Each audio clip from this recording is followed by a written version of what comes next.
बहुत समय पहले की बात है।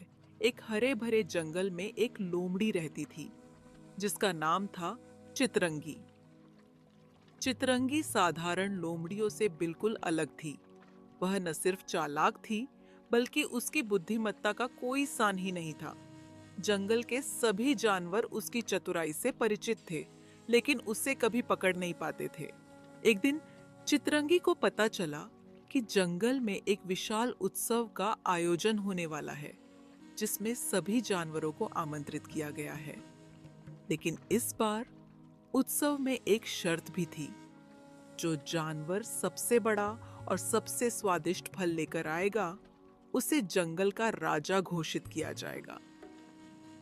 चितरंगी को यह चुनौती बहुत पसंद आई और उसने सोचा कि क्यों न वह भी इस प्रतियोगिता में भाग ले और राजा बने।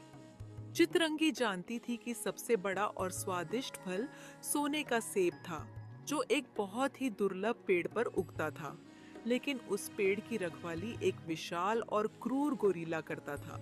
सभी जानवर जानते थे कि उस गोरीला से भिड़ना मुश्किल था, लेकिन चितरंगी ने ठान लिया था कि वह उस सोने का सेब लेकर ही लौटेगी। चितरंगी ने अपनी योजना बनाई। वह धीरे धीरे गोरिल्ला के पेड़ के पास पहुंची और देखा कि गोरिल्ला गहरी नींद में था।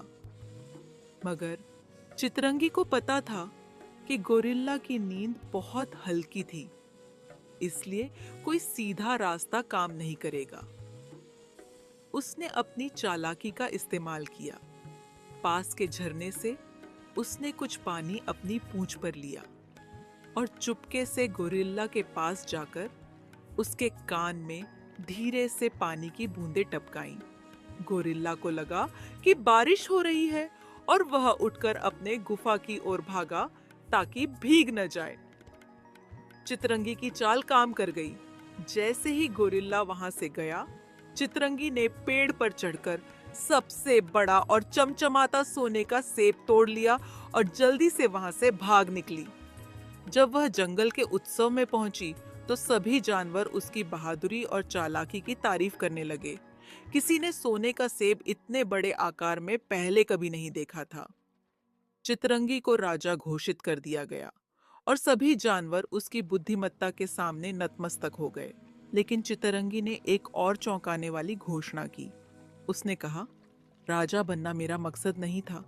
मैं सिर्फ यह दिखाना चाहती थी कि अगर हम अपने दिमाग का सही इस्तेमाल करें तो सबसे मुश्किल काम भी आसान हो जाता है।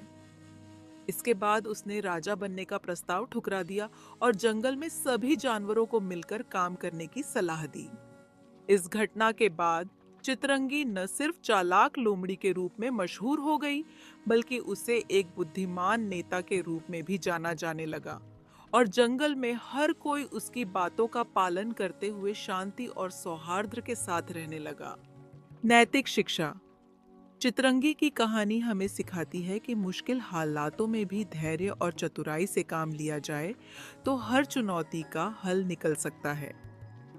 तो बच्चों, आप भी हमेशा अपनी सोच और समझ का सही उपयोग करें और दूसरों की मदद करें। और अगर आपको ये कहानी अच्छी लगी हो तो हमारा चैनल सब्सक्राइब करें। मिलते हैं नई कहानी के साथ एक नए वीडियो में। तब तक आप खूब मस्ती करें और साथ में पढ़ाई